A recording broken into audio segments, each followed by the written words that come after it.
بسم اللہ الرحمن الرحیم۔ اسلام از دا پرپز آف لائف کے معزز ناظرین، السلام علیکم ورحمۃ اللہ وبرکاتہ۔ زمانے میں اصلاح نفس کے لیے بڑے بڑے مجاہدے کرنے پڑتے ہیں، مگر اب لوگوں میں اتنی ہمت نہیں رہی کہ ایسے کر سکیں۔ میں آپ کو ایک آسان نسخہ بتاتا ہوں جو انتہائی مختصر مگر پر اثر ہے۔ یہ 4 اعمال ہیں اور یہ چاروں اعمال شریعت، طریقت دونوں کی جان ہے، اور اس قدر آسان کہ جان، مال اور وقت کچھ خرچ نہیں ہوتا۔ آدمی اگر اس کی عادت ڈال لے تو اللہ تعالیٰ کے ساتھ ایک خاص تعلق پیدا ہو جاتا ہے، اور پھر رفتہ رفتہ وہ مقام آتا ہے کہ آدمی اگر گناہ کرنا بھی چاہے تو پھر بھی نہیں کرتا۔ ان 4 اعمال میں سے پہلا شکر ہے۔ شکر کی عبادت اللہ کو اتنی پسند ہے، اس کا اندازہ اس بات سے لگائیں کہ اللہ تعالیٰ کی نازل کردہ کتابوں میں سب سے عظیم اور محبوب کتاب قرآن کریم ہے۔ اللہ تعالیٰ نے اس کتاب کو سورۃ فاتحہ سے شروع فرمایا اور سورہ فاتحہ کو الحمدللہ کے الفاظ سے شروع کیا۔ پورے قرآن کا خلاصہ سورہ فاتحہ میں ہے، اور سورۃ فاتحہ کا پہلا لفظ ہی الحمدللہ ہے۔ آخر کچھ بات تو ہے جو شکر کو اتنی اہمیت سے بیان کیا جا رہا ہے، اور یہ سورت اللہ تعالیٰ کو اتنی پسند ہے، اس کا اندازہ اس سے بھی لگا سکتے ہیں کہ اس سورت کو نہ صرف ہر نماز میں بلکہ ہر رکعت میں پڑھنے کا حکم ہے۔ اس کی ایک وجہ یہ بھی ہے کہ اس میں خدا تعالیٰ کی حمد و تعریف ہے، اور خدا تعالیٰ کو اپنی تعریف بہت پسند ہے۔ جنت میں کوئی عبادت بھی نہیں ہوگی، نماز، روزہ، زکوٰۃ، حج سب عبادتیں ختم ہو جائیں گی، صرف عیش و عشرت ہوگی، لیکن ایک عبادت وہاں بھی رہے گی، یعنی شکر۔ حدیث شریف میں آتا ہے کہ اہل جنت کے منہ سے ہر وقت حمد جاری رہے گی۔ جس طرح دنیا میں بغیر کسی ارادے اور محنت کے سانس جاری رہتا ہے، اسی طرح جنت میں بلا اختیار حمد جاری رہے گی۔ حضرت سلیمان علیہ السلام کا تخت جو کسی بادشاہ کو نصیب نہیں ہوا، جس کو جنات ہوا میں لے کر چلتے تھے، پرندوں کا سایہ ہوتا تھا، اور کتنی مخلوقات ساتھ چلتی تھی، اسی شاہانہ آب و تاب کے ساتھ تخت سلیمانی اڑا جا رہا تھا کہ اسے دیکھ کر جنگل میں ایک لکڑہارے کے منہ سے بے اختیار نکل گیا، سبحان اللہ، آل داؤد کی کیا شان و شوکت ہے۔ ہوا نے فوراً یہ آواز حضرت سلیمان علیہ السلام تک پہنچا دی۔ حضرت سلیمان علیہ السلام نے تخت اتارنے کا حکم دیا اور فرمایا کہ اسی لکڑہارے کے پاس لے چلو۔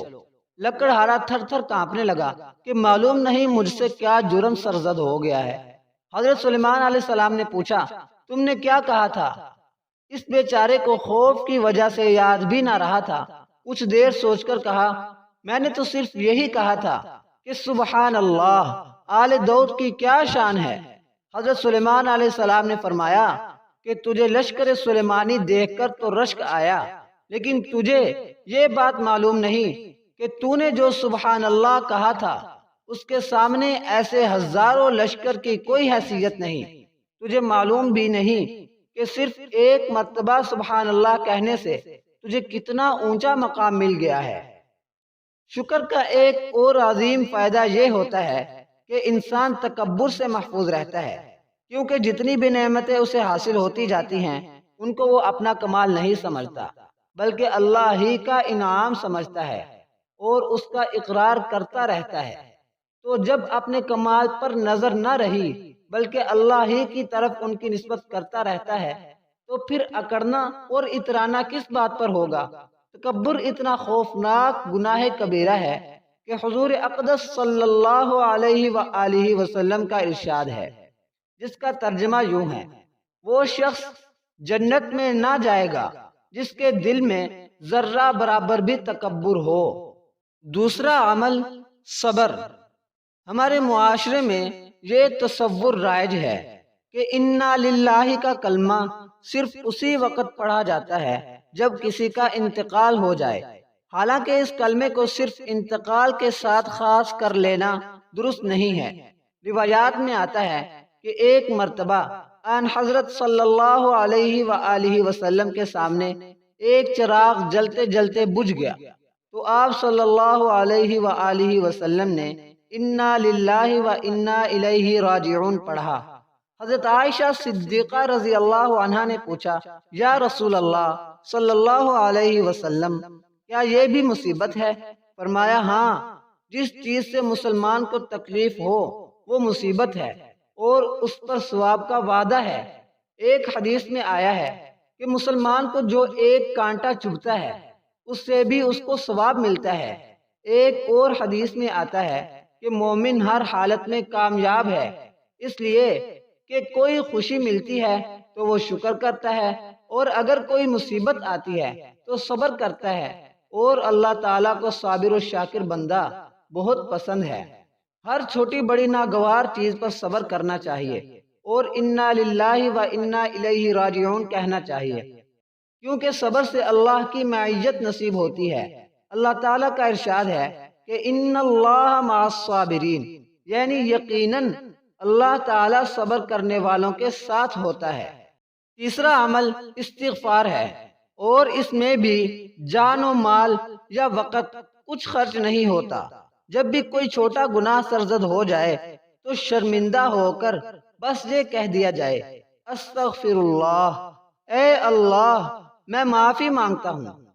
جب حضرت آدم علیہ السلام کو دنیا میں بھیجا جانے لگا تو ان کے دنیا میں آنے سے پہلے ہی شیطان یہ چیلنج کر کے آیا تھا کہ یا اللہ، میں تیرے بندوں کو گمراہ کر دوں گا اور جہنم تک پہنچا کر چھوڑوں گا، کیونکہ انسان میرا دشمن ہے، جس کی وجہ سے میں اونچے مرتبے سے معزول ہوا ہوں۔ حضرت آدم علیہ السلام نے عرض کیا کہ اے اللہ، آپ نے میرے دشمن شیطان کو اتنی طاقت دے کر بھیجا ہے کہ جتنی طاقت میرے اور میری اولاد کے پاس بھی نہیں ہے۔ یہ مختلف شکلیں اختیار کر سکتا ہے اور یہ ایسے طریقے سے آ سکتا ہے کہ ہم اس کو دیکھ بھی نہیں سکتے، مگر یہ ہم کو دیکھ سکتا ہے، اور یہ جن ہے، ہم انسان ہیں، ہماری اور اس کی خاصیتوں میں فرق ہے، یہ تو ہمیں جہنم تک دھکیل دے گا۔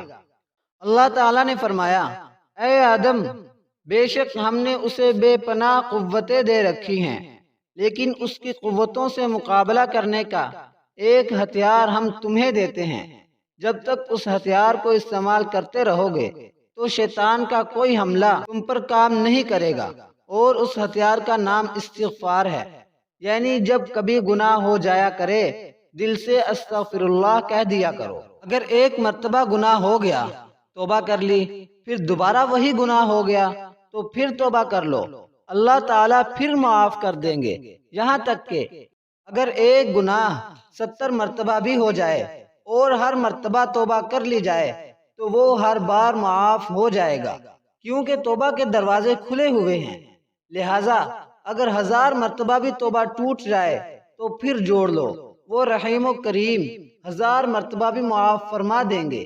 ایک شاعر نے بڑی عمدہ بات کہی جو اسی مفہوم کو واضح کرتی ہے کہ جام میرا توبہ شکن، توبہ میری جام شکن، سامنے ڈھیر ہیں ٹوٹے ہوئے پیمانوں کے۔ چوتھا اور آخری عمل استعاذہ ہے۔ استعاذہ کے معنی ہے پناہ مانگنا۔ قرآن کریم کی تلاوت سے قبل ہم اعوذ باللہ من الشیطان الرجیم پڑھتے ہیں، جس کے معنی ہے میں اللہ کی پناہ مانگتا ہوں شیطان مردود سے۔ ہمارا یہ عمل بھی استعاذہ ہے، کیونکہ اس کا حاصل یہی ہے کہ یا اللہ، ہمیں شیطان کے شر سے اپنی پناہ میں لے لیجئے۔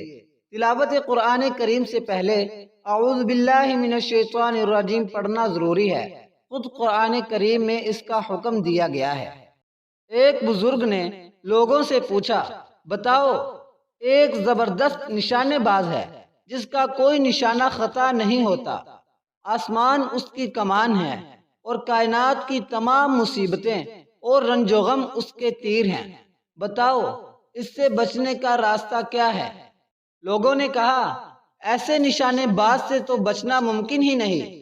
بزرگ نے فرمایا، راستہ صرف ایک ہی ہے، اور وہ یہ کہ تیر چلانے والے کے دامن سے چمٹ جاؤ۔ تو بھائیو، اللہ کی پناہ ڈھونڈ لو اور اس کو تلاش کر لو۔ جہاں کوئی مصیبت، رنج و غم، پریشانی پیدا ہو، فوراً کہہ دیا کرو الہی میں تیری پناہ مانگتا ہوں اور تیری حفاظت کا طلبگار ہوں۔ وہ ایسی ذات ہے کہ صدق دل سے مانگنے والے کو کبھی بھی رد نہیں کرتا۔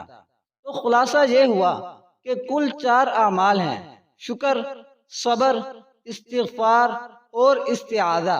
ان چاروں کی پابندی کر لیں اور عادت ڈال لیں تو انشاءاللہ رفتہ رفتہ پوری زندگی دین کے مطابق ہوتی چلے جائے گی۔